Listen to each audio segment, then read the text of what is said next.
শতরূপে সারদা বই থেকে পাঠ। বিষয় শ্রীমা।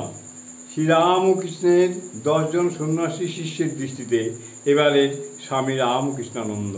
পরবর্তী অংশ। স্বামী রামকৃষ্ণানন্দের অন্তরের একান্ত আকাঙ্ক্ষা ছিল শ্রী শ্রী মায়ের পাদ স্পর্শে দক্ষিণ ভারত পবিত্র হবে এবং তাহার দর্শন ও উপদেশ ওই অঞ্চলে রামকৃষ্ণ আন্দোলনে অধিকতর শক্তিশালী হবে। তার মনের সেই ঐকান্তিক বাসনা চরিতার্থ হওয়ার স্বস্তির নিঃশ্বাস ফেলে তিনি বলেছিলেন, এই আমার শেষ। বাস্তবিক সীমা কলকাতায় ফিরে আসার কিঞ্চিত অধিক 4 মাস পরেই শশী মহারাজ কলকাতার উদ্বোধনে দেহরক্ষা করেন।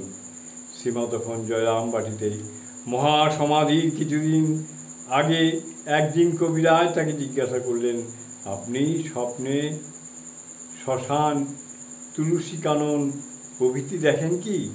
স্বামী রামকৃষ্ণানন্দ উত্তর দিলেন, ওসব দেখি না, তবে ঠাকুর, মা, স্বামীজি, দক্ষিণেশ্বর প্রভৃতি দেখি।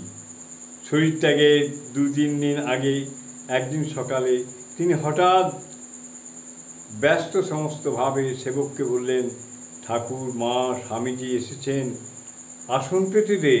প্রথমে সেবক কিছুই বুঝতে পারলেন না। পরে শশী মহারাজ আবার তাকে আদেশ করলেন। সেবক সে আদেশ পালন করলেন। জয় মা, জয় মা।